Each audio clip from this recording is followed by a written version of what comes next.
Good evening, everyone. Good evening. I just want to thank everyone for coming this evening. My name is Jay Strobel. I'm the city manager here in Brooklyn Park, and it is incredible to have such a great turnout. And so thank you all for coming out this evening. I have the good fortune of introducing Mayor Hollies Winston. As I think everybody in the room knows, Mayor Winston started as mayor this year, and it's just been great having him at the leadership of the city. Super excited for his vision, his new energy, and what he's bringing to our community as a whole. And so without further ado, introduce Mayor Hollies Winston.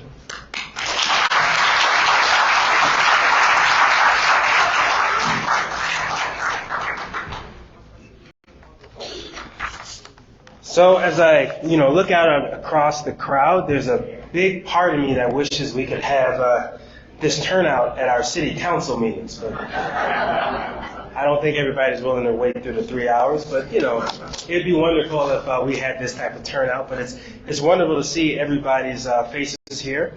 And before we jump into this, I'd like to thank many of the folks who are here and many of our public servants. So I want to thank my fellow city council members and elected officials. So I see Council Member Klonowski out there. She just took a big bite of some food. I know I saw Council Member Tran out there, and I saw Council Member Erickson as well. So I want to thank you all for coming out. I want to thank our city manager, Jay Strobel, and Assistant City Manager, Dr. Smith, and of course our dedicated employees, many of which are here in the audience today. Brooklyn Park doesn't work without you guys, so we very much appreciate you helping to lead the city and working with us to lead the city.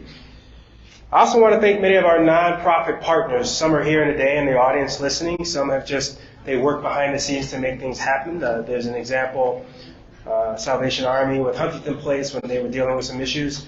They have always been able to step up and step in. And then members of our faith community who not only in addition to their faith in God have a faith in the importance of our community, and they can continue to minister to our community, but to also help build our community. I want to thank our school leaders who are educating the next generation. As I think about the next generation, my wife and I are on our way here. We thought we were going to be rushing here, but we just moved into a new development. The kids found our 7-year-old daughter in our house, so we had to go through a maze of bikes and now run them over trying to get out the backyard. So thank you for educating them, because they are wild. There's a lot of energy there. I want to thank our business community, because businesses are very much the lifeblood of our community in terms of the services that people use. People get what they need from our businesses, but the jobs they provide and the stability they provide to families. And I just want to also very much thank my beautiful wife, who's up front in the crowd. Thank you so much for all of your support.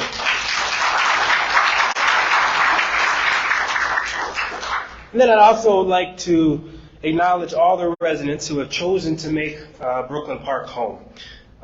Those of you in the room, but also those of you who may be listening to this now, or who are going to listen to this afterwards. You chose Brooklyn Park.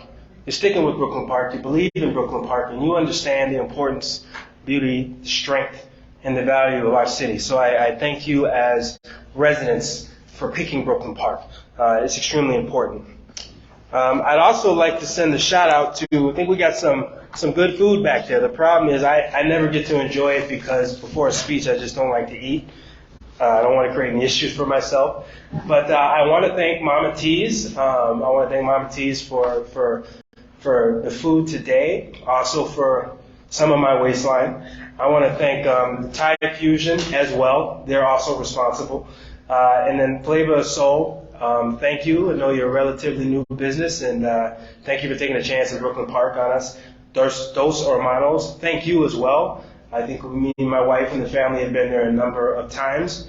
And then Nadia's Jamaican Kitchen. I know you're a new business as well. Thank you for taking the chance. I know it's not easy, so I appreciate you. Oh, I see you over there. Okay, hey, Nadia. So thank you for taking a chance on Brooklyn Park, and thank you for the wonderful food and the portions. I would ask you to cut down just for my own health, but thank you so much. And then I'd also like to recognize those who ran in this Tuesday's special primary election in the open West District. So for those who don't know, there is a special election in the West District.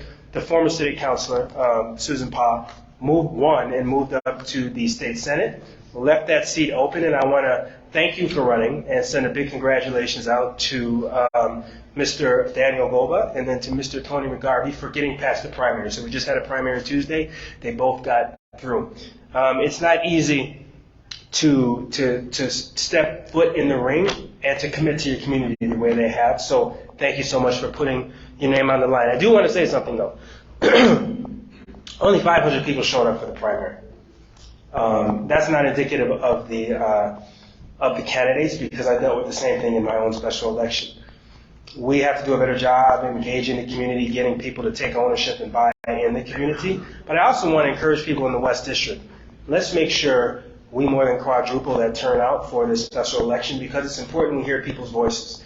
And people don't always understand the importance of city council. We're going to get into that shortly.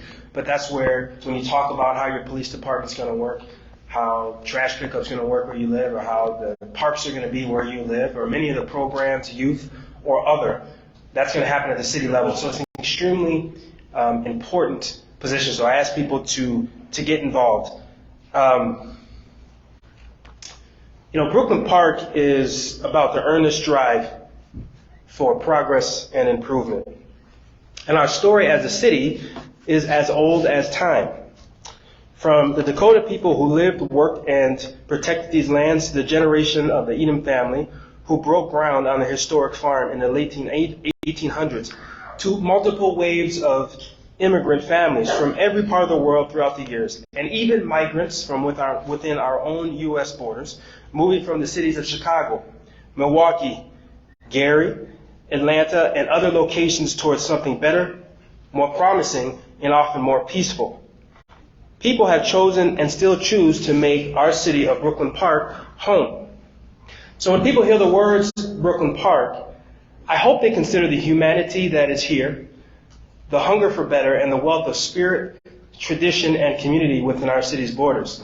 Now, tonight offers us an opportunity to take stock of what we've been up against, to recognize our accomplishments, and outline our plan for the future. So our city is no stranger to adversity, to hardship. We've overcome challenges in the past, and we're well on our way to doing it again. So when COVID hit in March of 2020, cities across the country found themselves, some for the first time, flushed with resources.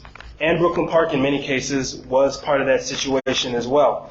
Brooklyn Park received over $11 million in American Rescue Plan Act funds, and we've invested that money right where it belongs in our community. So one of the things we launched was the alternate response pilot in Minnesota, which embeds mental health professionals in the Brooklyn Park Police Department. So people have said this model already exists in Minnesota. It did not. What it means is that a mother who's having a hard time or an argument with a child that they feel like they can't necessarily control or get the outcome that they need to keep that child safe, they can call the ART line, and that will go directly to 911. And in the past, when you called for a mental health resource, some of the programs you had, it would take 4 hours, you might get 8 hours. That doesn't resolve the issue in real time. So I'll give you another example. We went to, in March or February or March, I went on a ride along with our police department, and we went to one of the many apartment complexes we have in Brooklyn Park, and there were two folks that were at it. There's an older gentleman that lived downstairs. There was a younger lady who lived upstairs. First we talked to the older gentleman. He told us what his concern was. Then we went and talked to the young lady. And you could tell immediately the young lady was dealing with some type of just mental stress or PTSD just in her response upon seeing our police department. Police department de-escalated the situation. It took some time to de-escalate it, probably 30 to 45 minutes to de-escalate the situation, but you could see they were dealing with someone who had some interesting interactions throughout their life, and they were struggling. This individual immediately got on the phone and called their social worker because they were already in that particular system. The important thing is while the police were able to de-escalate that situation, which is wonderful. The whole time, I don't know if it's called walkie-talkie anymore. You can correct me afterwards, Chief. But whatever the communication device was, you could hear the static in the background of they were ignoring other calls because they had to take care of this call. So the important thing about this is that for some of the low-level things that we deal with, right, it de-escalates the situation and prevents people from being in the system. Even when we talk about that initial example of child not getting along with their mother or folks arguing, right? You don't want to have a mother make the choice of, do I call someone to help de-escalate this, help me deal with this situation, or do I just risk it?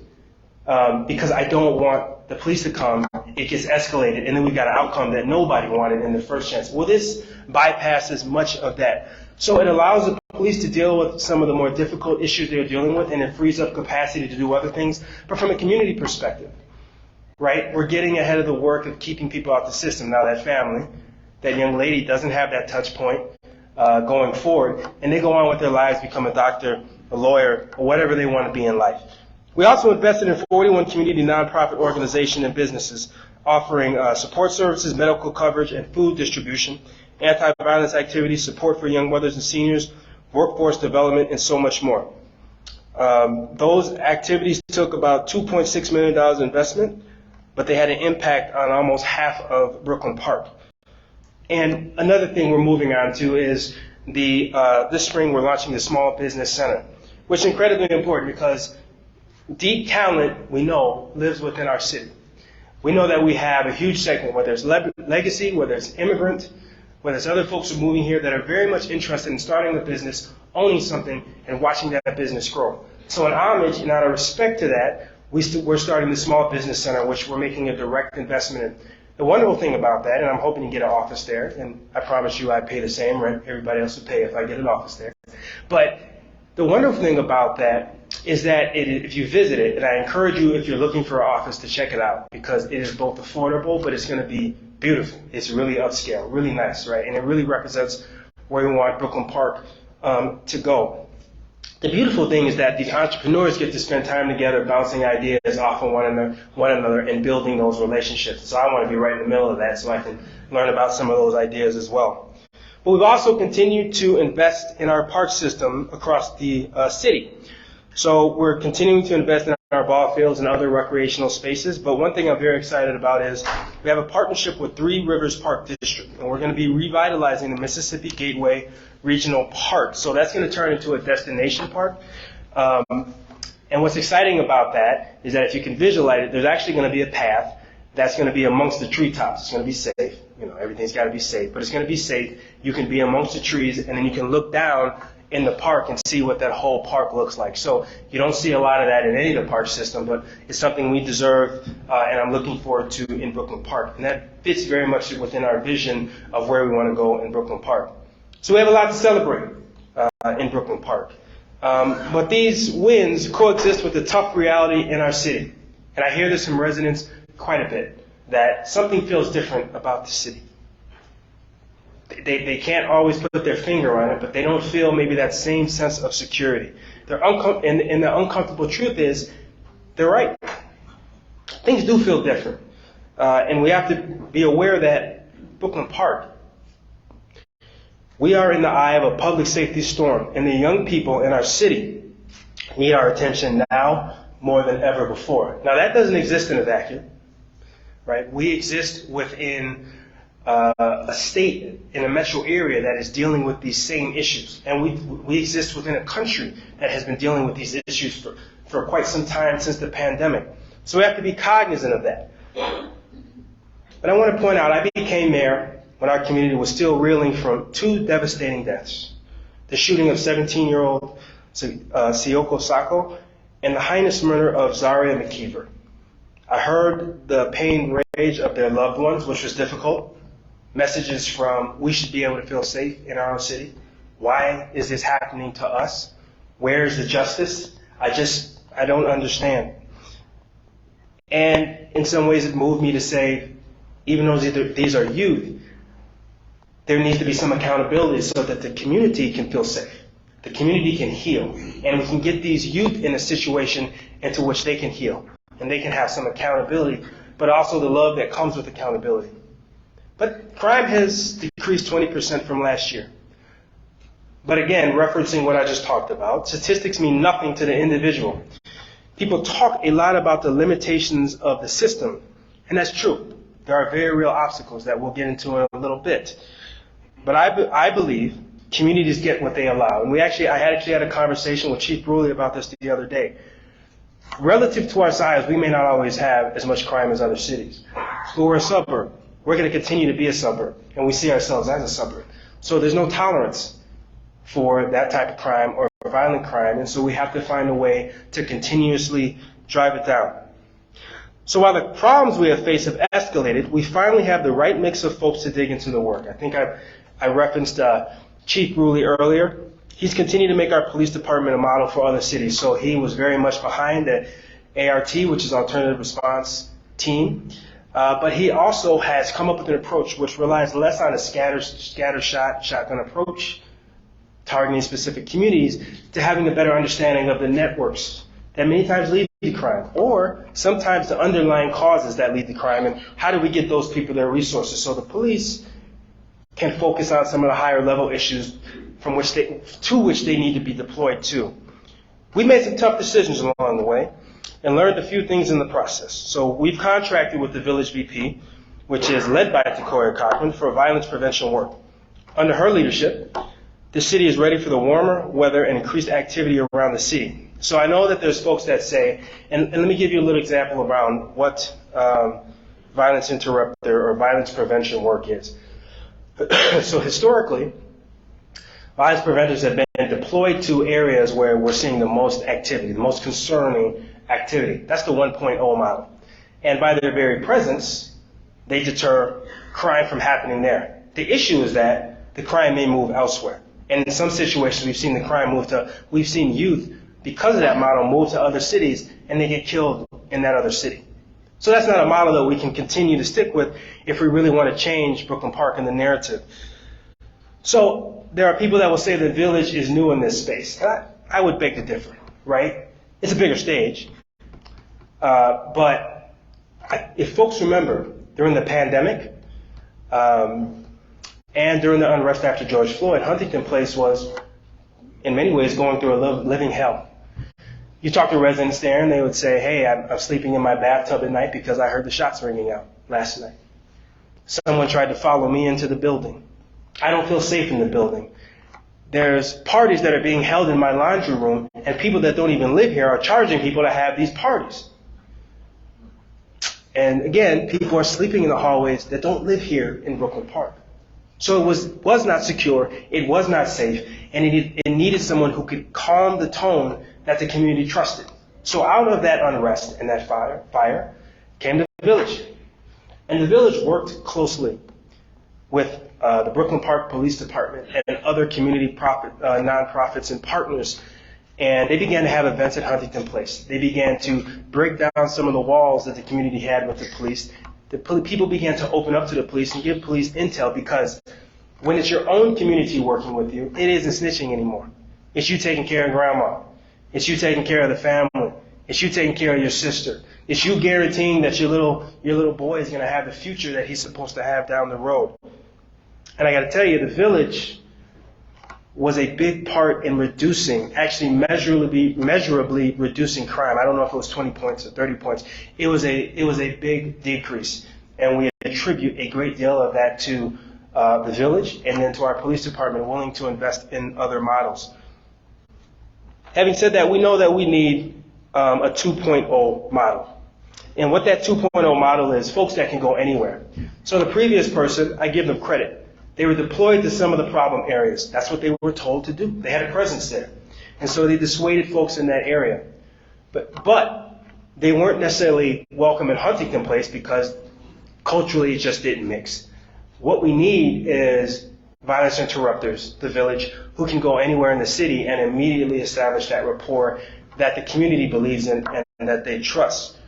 We also need a violence interrupter, and the Village is working on this, building out this model. It's a capacity building model, but we need folks who are willing to share real data with the police, and it can't be in a memo form. It can't be, I just gave you a speech. There has to be a database with IT behind it that the police can look in and they can figure out what's going on within the community. And there needs to be a hub model, which the village has excelled at. So when they saw people experience housing insecurity or food insecurity or heat issues, they help people get all those needs met. And so this new model that we're rolling out to the city, and it's going to take time, and I ask people to be patient because it's a longer term play. This new model is going to be as violence interrupters go out all over the city and they build these relationships and they build this trust with people and they find out, wait a minute, this child hasn't been to school for a week because his mother's in the hospital, his grandmother's taking care of him, and she doesn't always have the capacity to watch wherever they go. So let's connect them with some other resources. And by the way, they're dealing with some food instability. The village is also acting as that hub to get people the resources they need. And we believe in that model. I don't know if folks were watching the news, but I had a conversation with somebody who works on the north side of Minneapolis. And they said this past week, the north side has been quieter than it's ever been before. Part of it is because they have tried and they have deployed a model that provides some of this, particularly to ex-gang members, but they get them the resources they need and they build a trust and they build a rapport. So it was Department of Justice Attorney Andrew Luger working with this type of model, charged 45 of Minneapolis metro area's most egregious offenders with crimes. And now they're being taken off the street. And so the North Minneapolis is quieter than it's ever been. Well, we're moving towards that model. But we knew we needed a violence interrupter that could move us toward that model that we can work with long term because we need that trust. We need that intel. I'm tired of hearing about crime going up because the economy is down and then going down because the economy is up.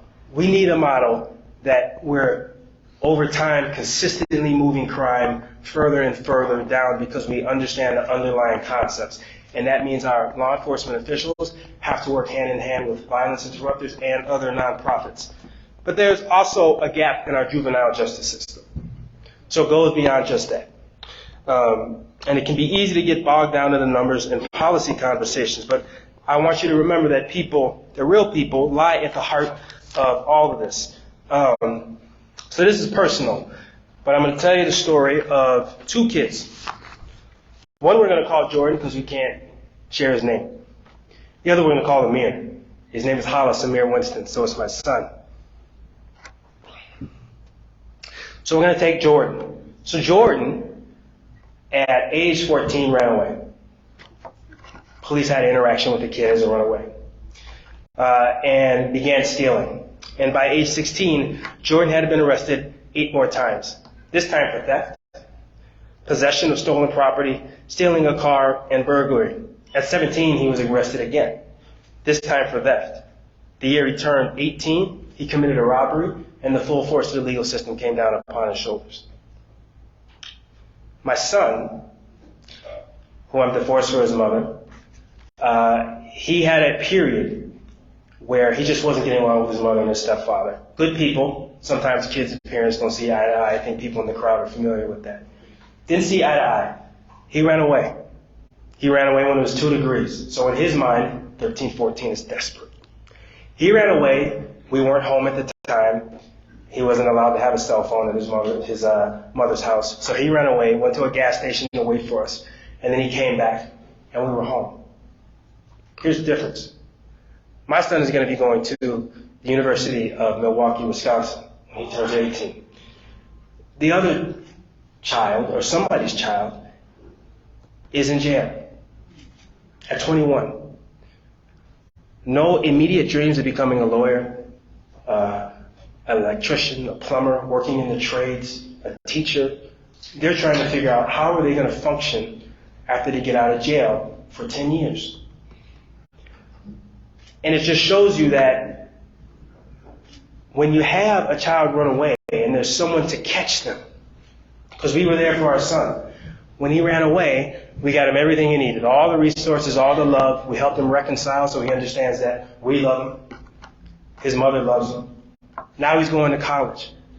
Well, what we're seeing increasingly is that there's nowhere to house these youths. So if they're not violent enough to go to JDC, then they go home. And then the parents are often telling us, hey, listen, I can't deal with, I'm trying, but I don't have the fix here. Is there somewhere you can put them so to help me hold them accountable? And there's nothing there, right there. There's no plan right there. So it's not just about the youth, because the youth's future is incredibly important, but it's also the victim realizing they've been stripped of their sense of security in their city, in their home. It is the victim being robbed of their property, of their ability to move freely. It is also the young person realizing they will not be held accountable or be guided towards a better way. It is the young person acting out, perhaps subconsciously daring someone, anyone, to just give a damn. It is law enforcement officers like Chief Bruley seeing these acts escalate to more serious crimes over time. It's officers watching as youth seemingly overnight find themselves confused and in prison once they cross that invisible threshold to adulthood. And it's people like me and my council members, my council colleagues, speaking to everyone, the victims, the police officers, the mothers and the fathers, and sometimes the youth themselves, trying to make sense of it all in our minds and trying to help the community make sense of it as well. So there's an African proverb, country unknown, that says a child that is not embraced by the village will burn it down to fill its form. Some days it feels like Brooklyn Park is on fire. We have to love our children enough to help them and to hold them accountable. And as a city, we must lead with solutions, energy, compassion, love, and the belief that our youth, through our love, need to be held accountable. Every person in our city is counting on us to get this right. But we also continue to invest in youth in concrete ways. So when we look at Zanewood and we look at the Community Activity Center, there's dozens of activities that we have out there. We're looking to coordinate more and bring more to the forefront. But we also have to realize Brooklyn Park does not exist in a vacuum. So we've had countless meetings with electeds. We've met with Hennepin County Commissioners. We've met with the Hennepin County Sheriff, Hennepin County Attorney's Office. We've had numerous meetings with each other. Jay's probably getting tired of talking about it, but he never turns me away when we talk about it. Our police chief is probably getting tired. Chief Bruley is probably getting tired of it. We talked to numerous resources. We've been to the Capitol numerous times. We've called our elected representatives about this. And what we've done is we've said, listen, we need a continuum of care model. And that's the best practice out there. You don't put youths in some big prison. You get them in a small group home for those that are not violent but who can't go home. Right? You get them a continuum of care, which is more neighborhood oriented, and you get them the resources they need. And we've gone and we asked for dollars for that. Similar to Ramsey County has asked for dollars for that. And we've asked our Hennepin County Board to do that as well. Now, the official position for the Hennepin County Board is they're asking for money from the state to have a task force. And that task force is going to study what type of model we're going to roll out over the next year or 2 years. So we have an official disagreement on that approach because we feel that we need something much sooner, much more appropriate, much more pressing, because we're dealing with a real issue within our community. We've also come up with the violence interrupter position because we realize this is a regional issue. So we know that kids are moving from Brooklyn Park, Brooklyn Center, Minneapolis, St. Paul, what's the other city? Crystal and other cities. They're moving back and forth. They're transient. They know each other. There's networks. And so what our police chief has started doing is having more regular meetings with partners in that particular area. And Hennepin County has also graciously been at the table helping us with that. And we're seeking to share more and more information about how we can get ahead of these programs, how we can better understand these networks, and how we can solve these problems long term. But we're realizing that it's a capacity thing.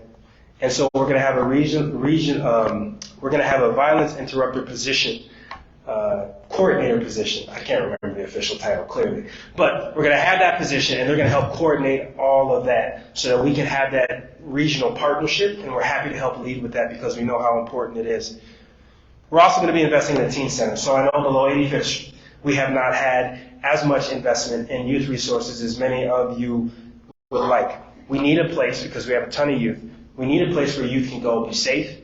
They can interact with each other. They can get the adult supervision and mentorships they need. But they can also start being prepared for some of the leadership positions that they're going to have in the future.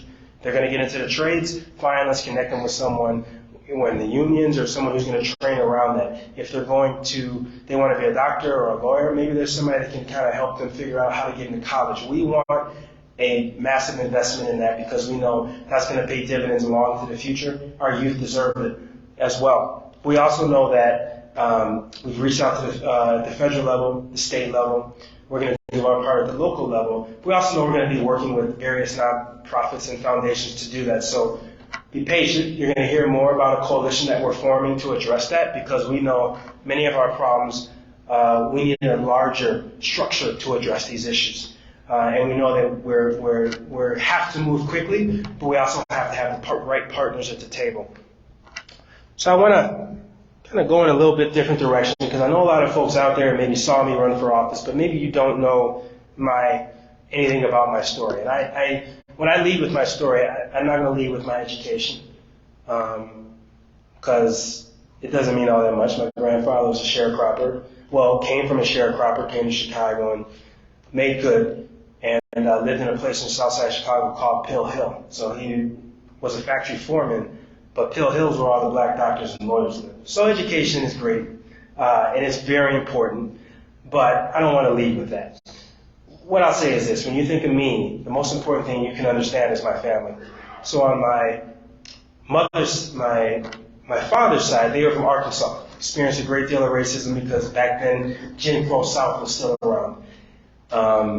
I called him a Big Baby. Big Baby was 6'4", big guy, and he just didn't have the personality where he was going to be able to deal with that type of racism. So we moved to Chicago, and my grandmother as well. On my mother's side, they're from Mississippi, and my grandfather was a sharecropper at that time. He saw lynching. He was also the hardest worker in his family. So he moved to Chicago, and my grandmother had moved there as a child from Mississippi as well. So they moved there, and they made good. They had an extreme work ethic, extreme belief, faith in God. They had an extreme belief in family and the importance of family, and family was at the center of everything. So they made good. My parents were part of that generation that integrated the Chicago school system, or somewhat integrated. Chicago had its own special response to integration, but they were that first generation that tried to integrate Chicago schools. And then they went to college, did well, and then they moved. They saw an opportunity and moved to Minnesota, and my father became vice president of, if you know this company, you've been here a while, NSP. They're now Excel Energy. And my mother operates in corporate America, and she still operates in corporate America today. She likes to work. My father is retired. But Minnesota for them represented an opportunity, a fresh start. We first moved to Minneapolis, then we moved to Plymouth. And what I would tell you is that Brooklyn Park needs to realize, as our sixth largest city, we represent that fresh start. For many families, for many communities, for many people who just moved here, we're that fresh start. We're also, even as the sixth largest, for a city of our size, we're the most diverse. I think we're 55 to 62% people of color. And we have a huge workforce. We contribute a lot. I think people also don't recognize this about Brooklyn Park. Before affordable housing was a thing, and everybody wanted to pressure everybody to have affordable housing, Brooklyn Park was investing in affordable housing by giving people land for affordable housing. But with affordable housing comes a certain level of density, increased cost and public safety, not just police, but also fire. And there has not been that accompanying level of investment from the state, even though when the state said we need affordable housing, Brooklyn Park said, I'm here, we'll make it happen. So what does that mean for you in the audience? Well, it means because of that, your property taxes have had to rise a little bit quicker than other people's. Some people would say a lot quicker. But I also say this. What disappoints me about that lack of investment is Bloomington is the 5th largest. We're the 6th largest. Our commercial property values are $2 billion. Bloomington's are $5 billion. That's a $3 billion gap. Next door, Maple Grove is $4 billion. That's a $2 billion gap. They're not even on the radar in terms of our size.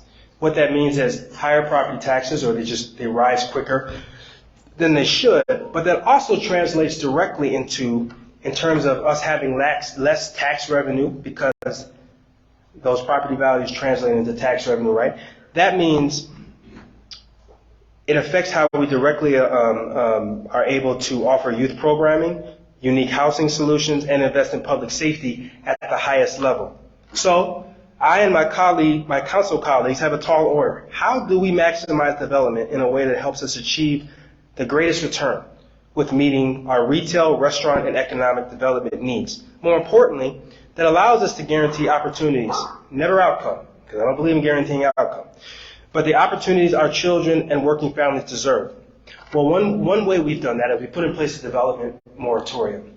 And so that moratorium said, because the way the city was zoned in certain areas, anybody who came and they applied, they could move in there. So if it was another warehouse, it was zoned for that. If it was zoned for another fast food joint, right, or something that just didn't fit this general vision to close that $2 to $3 billion gap, the city couldn't say no legally. So we put a moratorium in place to begin to reconsider this. And we've learned a few things going through this moratorium. One thing we've learned and we've really realized, and I want to send a shout out to Councilmember Klanowski for this. We've learned that our main roads are the gateways to our city.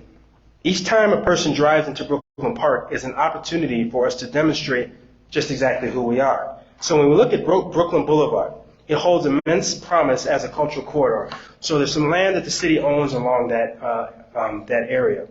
And we know that in some areas, crime has been vested in certain portions, in certain areas. And we want to make sure that we grow that. We want to have more market rate, but that at the bottom of that, perhaps mixed use, we can put the retail and the restaurants that we need. In addition, when we look at Brooklyn Boulevard, we've got to get away from the concept that just because people may have modest incomes in a particular area, it means they deserve a modest living experience. We want to make sure that folks have equal opportunities to enjoy some of the finer amenities in life. And so one way we're looking at Brooklyn Boulevard is saying, how do we redevelop that to create those opportunities and help close that gap? And of course, northwest corner of the city is waiting for our creativity investment as well. So we're struggling with some of those same issues. How do we get the right type of housing, retail? And then we look next door at Brooklyn Center, we're saying, how are we going to bring that housing along with some type of entertainment or anchor, right, that allows people to enjoy themselves, but also allows that particular type of development that goes there. So this moratorium will also give us an opportunity to ensure that right development not only occurs, but guarantees workers in our city receive fair pay and, more importantly, a safe work environment. And some of that's going to have to be through project labor agreements and prevailing wage, but we need to make sure that we're not just having people develop this who are not taking care of their workers and who are not making sure they work in safe environments. That's a must. That's something that we have to do, especially given the many working families in Brooklyn Park. Then we want to make sure, though, that as we close that $2 to $3 billion gap, that the people who are getting that development, who are investing their money, but also going to reap the rewards of building those buildings and that infrastructure, we want to make sure that represents Brooklyn Park. So that doesn't mean just the diversity, right? We need to make sure that diversity is there, and we're trying to come up with some creative models in terms of maybe we're working with some older developers and more established, and they're giving some of their skill set, working with their skill set to get more diverse folks those opportunities. But we got to remember our city is 50% women. My wife reminds me every day, and so is Councilmember Klanowski and Councilmember Tran. I see you over there. We have to make sure that that wealth, the skill set, is being given to Brooklyn Park, or those opportunities are beginning in a way that honors our diversity, our true diversity. And then I also want to point out that our water infrastructure is also top of mind. So I know people are very concerned about that infrastructure. I just want to make it clear, we've already started the conversation around that, but at the federal level, there's been some legislation that came around PFAS or PFAs, I can't remember what they call it, but so many acronyms. but it's the forever chemicals. And the feds are basically saying we want this very small part, and so we're going to have to build some of that infrastructure. And so how we build that infrastructure in a cost-effective manner is going to be incredibly important, as we often also soften our water, make our water more palatable to the residents of Brooklyn Park. Ultimately, a lot of this is about changing the narrative around our city to one of safety, beautiful parks, bustling diversity, and prosperity. But also redefining diversity and how it intersects with property and wealth. And I'm going to say this, and some people may disagree with me, some may not, but I'm going to say as a city, we will not gently turn towards cynical notions of diversity as a welcome to more social welfare spending and stopgap measures. Not particularly in our city. We support helping those who are struggling to get up, but that does not mean that that is the only thing our city is about. So when it comes to placing only affordable housing, because we don't think people should have access to these other opportunities, we're moving in a different direction.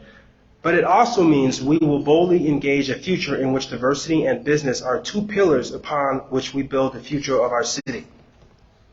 So I hope that in addition to the food and the connection, I hope some of you made connections out there, you walk away from this evening with a better understanding of where we're headed as a city and a renewed energy to keep pushing forward. I ask that you lean in. My council colleagues and I sometimes find ourselves making big decisions in a nearly empty council chamber. Remember, we work for you. We really do. We are responsible for elevating your interest and addressing the issues you care about. And our staff is just as committed to doing that as well. We're here, we're listening, and we're acting. I only ask that you show up and you get engaged. That means show up to meetings. Tell us what's important to you. We'll keep finding creative ways to work for you and engage you. But it also means engaging in volunteer opportunities. So a couple weeks ago, my fraternity, Omega Psi Phi Fraternity Incorporated, came in town for a conference. We're here, but more of us came. And we said, hey, where can we help? That's what we do. And I said, well, I know just a partner for you. And the village, along with the city, got together, and at Huntington Place apartment, because you get big apartments, sometimes over the winter, garbage kind of accumulates. Well, they put together a cleanup day.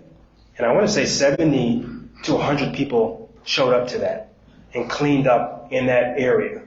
And here's the thing, I've gotten many emails and calls from people talking about, hey, this particular park or this particular area isn't clean. Trust me, our staff is working at it. But sometimes it's a capacity issue because we don't have a large staff compared to many of the things that we deal with. However, when the community gets involved and they take ownership and they volunteer, it becomes a lot more manageable. And people begin to want to pick up stuff off the street if they see it because it's not what we do in Brooklyn Park anymore. So I would say get involved with opportunities like that because the village is going to be throwing more events like that, and we're going to be doing more events like that in Brooklyn Park overall. But I also want to mention Tater Days. So, was that Monday?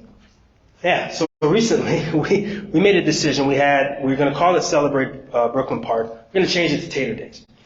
And here's why. Because Tater Days harkens back to an earlier period of time. It harkens back to many of the people who founded Brooklyn Park. At a time, and a lot of people don't know this, when Brooklyn Park was the potato or tater capital of the United States. And so some people said, well, that's not really in holding with paying homage or respect to all the diversity that's here in Brooklyn Park. I said, well, you have to remember where you came from. You got to remember the people that helped lay much of the groundwork. So we're going to have a Tater Days. But we're also very much committed to honoring the diversity that we have in Brooklyn Park. And so we're going to have a Festival of Nations. And here's why I'm saying this. I want folks out there in the crowd to listen for when we come out with the announcements, because we want you to bring your dishes. Only bring the good ones. Just only the good ones. But we want you to bring your dishes. We want you to educate us on the culture. We want you to tell us why you're so proud of your culture. What is it you feel that's so special around your culture? Help us all understand that, because I know I want African Americans to be represented that, but I also want Legacy Brooklyn Park to be represented, and I want all the new cultures that are coming to Brooklyn Park to be represented, and I want us all to engage with one another at that event, and I want us to lead when we move in that direction. So that to that end, I'd like to take this moment to call up a few phenomenal individuals. I'm sorry, I've got to go through my little thing and find out. And I'm going to call y'all up here, and hopefully you guys accept these awards. But this is a wonderful example of when we talk about volunteering and getting involved. These are people that, unasked, have been consistently involved in our city, and I just want to make sure that we're recognizing them.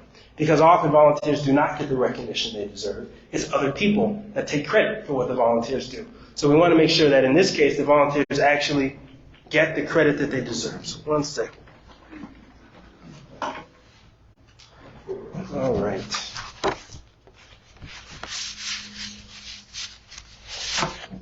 Give me a second to shuffle them.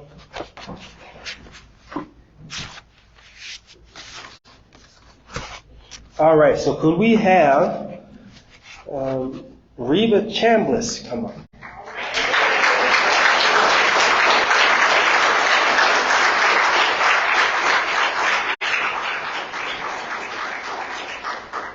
You guys ain't clapping hard for me. That's good. So I just want to say a few words about Reva as you come up.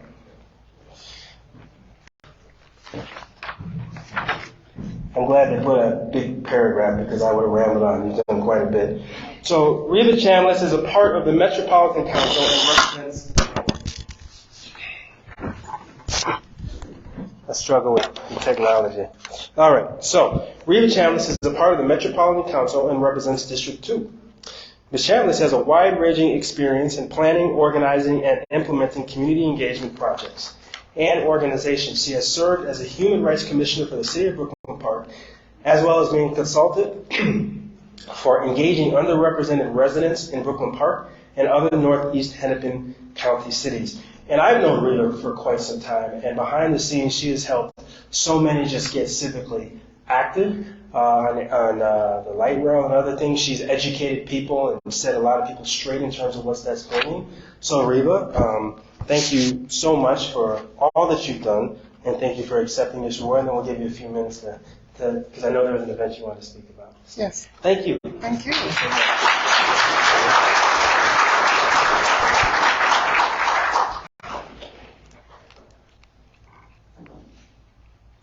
Thank you. I'm very honored to receive that award. Brooklyn Park is very special to me as a 23-year resident, and I'm very happy with the progress that is being made and all of the other volunteers and people like you that are making this such a wonderful city.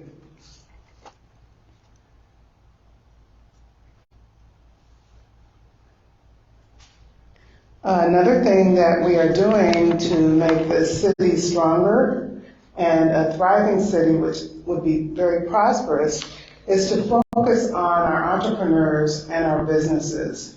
So this month on May 24th from 8 to 9 a.m., myself, Metropolitan Council Member for District 2, Mayor Hollies Winston, and Hennepin County Commissioner Jeffrey Lundy will be hosting an event. And we're going to talk about the Metropolitan Council and Hennepin County's Metro Blue Line extension, which will come from Brooklyn Park and travel all the way to downtown Minneapolis. Project staff would like to meet with businesses in Brooklyn Park to share information on the Blue Line extension. And we're going to talk about anti-displacement to ensure that our businesses are able to survive during construction and after construction of the Blue Line extension.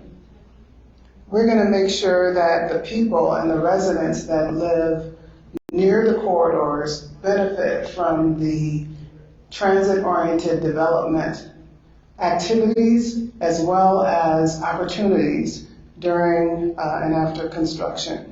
So if you can please join us if you are a business or know of other businesses in Brooklyn Park on Wednesday, May 24th from 8 to 9. If you have questions, you can contact myself, Reva Chambliss, at the Metropolitan Council, or Joanna Ocasio at metrotransit.org. Thank you.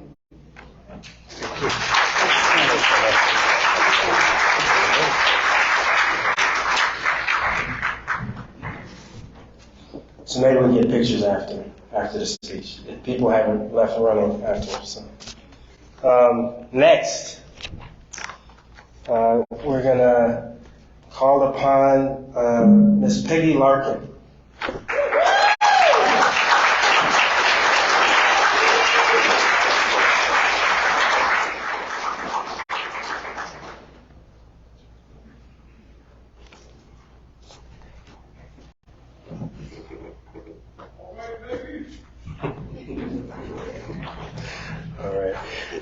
So the person who nominated Ms. Larkin wrote, Peggy has mentored various community leaders and political candidates over the years. She stands for equitable treatment and justice for all, and she has been instrumental in volunteering to help the Village VP serve the residents of Huntington Place over the past couple of years. So I also want to point out I've known Peggy for some time as well, and that was a wonderful statement, also an understatement, because Peggy has done everything from helping people with legal advice to just stepping in when they just needed some form of direction or leadership. I also don't want to fight with Peggy because she holds the city accountable for everything that we do. But we need people like that. So thank you, Peggy, for all I don't have to talk, yeah? All right, thank you, Peggy.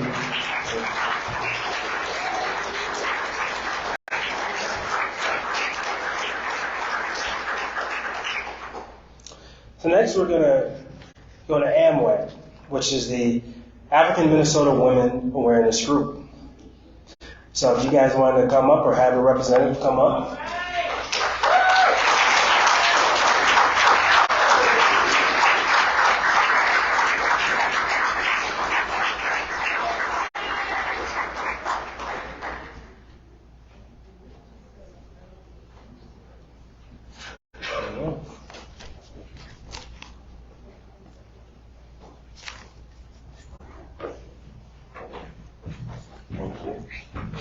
So AMWAC promotes survivor-defined healing, liberation, and equity by transforming the systems that impact survivors of domestic and sexual violence and their families.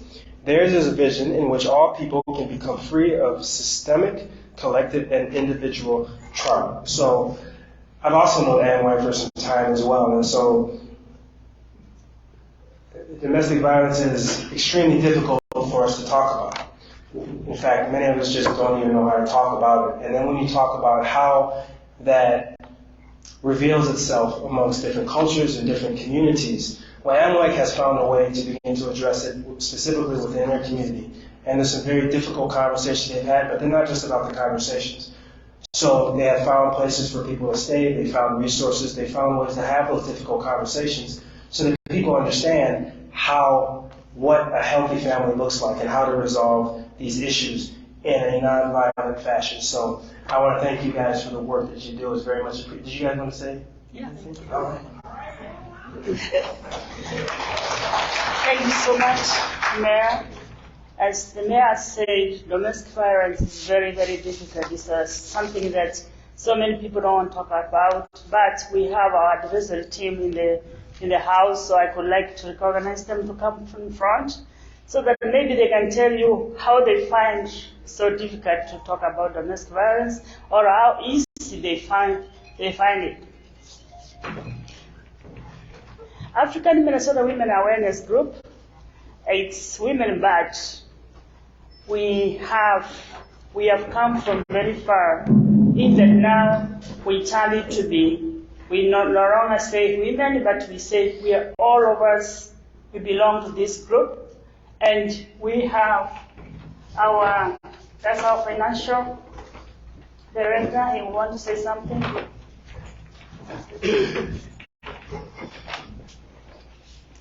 Thank you. Hi, everybody. I am not a financial director, but rather I'm an advisor. I'm a financial advisor. I advise them on how to go about their finances. I do their accounts, I do their returns. They are such a phenomenal group of women. Not only have they been involved in addressing matters of domestic violence, but they have also been involved in food distribution during the pandemic, and as late as even early this year. With that, I want you to give them a round of applause. They have done a phenomenal job. And thank you very much.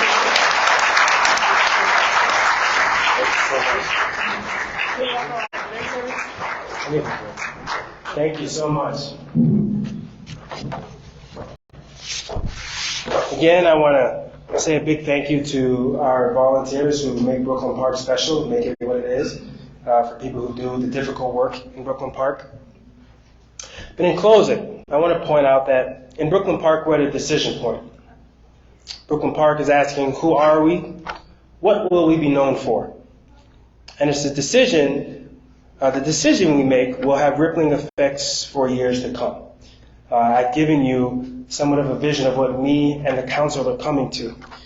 But the reality is, it's about all of us. So each of us has a direct hand in creating the kind of city we can be proud to call our home. So you saw that with many of the volunteers that came up here. They said, this is the Brooklyn Park that I want to see. People who have started businesses, they've said, this is the Brooklyn Park I want to see. So we all have a part to play. We will be a city where we empower and invest in the bright ideas and passions of our emerging entrepreneurs. We will be a city with neat lawns, clean streets, and well-loved homes and apartments. We will be a city that innovates and leads in public safety and development. But to get there, we must be a city that helps and guides the most troubled amongst us, that embraces who we truly are, both past and present. And if we work together and ignore the minority of negative and divisive voices amongst us, those who wish for us to embrace the meanness, smallness, and tribalism that we all struggle with within our nation, if we reject the noxious notion that diversity means mediocrity, chaos, and failure, and instead embrace who we really are, a compendium of talented voices and peoples that embrace age-old diverse traditions while understanding the opportunities and the magic of today. A community of families invested in one another's future and well-being, and a community who understands Brooklyn Park's elevated place in America's great and grand experiment. Then we'll be able to meet our problems head-on and not only create the safety and prosperity we've spoken of, but to lead our state and nation in those endeavors as well. Thank you.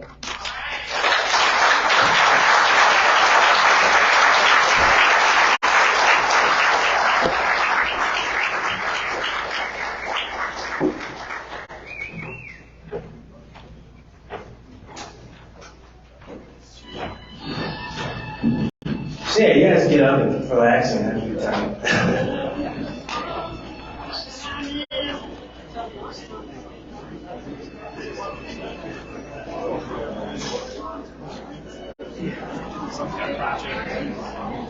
So I heard there's a class of students that are here. Are there some students that are here? Oh, look, hey, the youth we were talking about there in the back. So is this for Chapman Park, or what school is this for? Yeah, so my son was telling me that you guys would be here. So thank you guys for coming out and being civically engaged. It's incredibly important. Thank you. And thank you, everybody, for coming out.